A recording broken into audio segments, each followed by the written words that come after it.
After reviewing real experiences, talking to mechanics, and digging through several trusted forums, I've gathered the 5 most common issues you might run into with a Dodge Ram from those years. One of the most frequently reported problems by many owners is premature wear in the front suspension components, especially the ball joints, control arms, and bushings. In forums like Dodge Forum and Reddit, several users complain about hearing metal clunks or feeling vibrations when turning, even with less than 80,000 miles. One user wrote, "It felt like something was loose every time I hit a bump. I thought it was nothing, but it turned out the ball joint was about to pop out." This is often linked to the weight of the engine and frequent use under tough conditions like towing or bad roads. Some mechanics say the suspension geometry during those years wasn't ideal, and while Dodge issued technical service bulletins, these weren't always covered under warranty.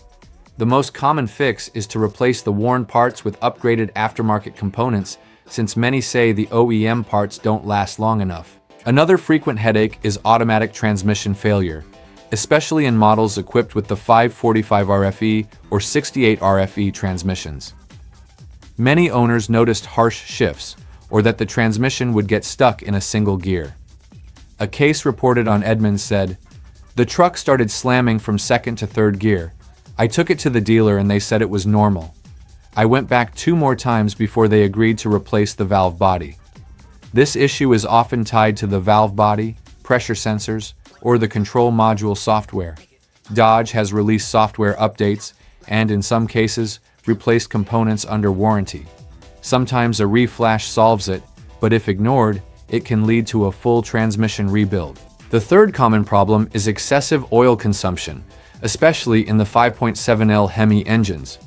Even though these engines are powerful and reliable in many ways, several users reported their oil levels dropping quickly with no visible leaks. On Copilot Search, one owner wrote, "Every 1,500 miles, I had to add a quart of oil. They told me that was normal, but it doesn't sound normal for a modern engine." Some mechanics say this is due to poorly sealed piston rings or crankcase ventilation valves, PCV, that let more oil through than they should. Dodge in some cases suggested monitoring the oil use, but would only step in if consumption passed certain limits. Fixes can range from replacing the PCV valve to more serious internal engine repairs if the problem gets worse. A problem that affects both comfort and safety is with the HVAC module, which often develops issues with the blend door actuators. Many owners reported the heater only working on one side while the other stayed cold, or the airflow changing directions on its own. As one user on Dodge Talk said, "Suddenly, it was only blowing hot air on the driver's side while the passenger side was cold. They told me it was the blend door actuator and that they'd have to take apart the whole dash to fix it." This issue is well documented and can be fixed, but it involves quite a bit of labor. There are repair kits available, though many mechanics prefer to just replace the actuators altogether.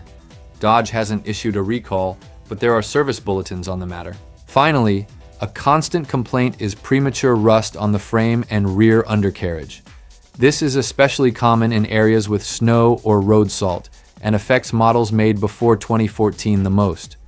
Users on forums like Ram Forum have complained about rust showing up even with regular maintenance. One mechanic said, "I've seen 2012 Rams with frames so rusty that they feel weak when lifted on a hoist."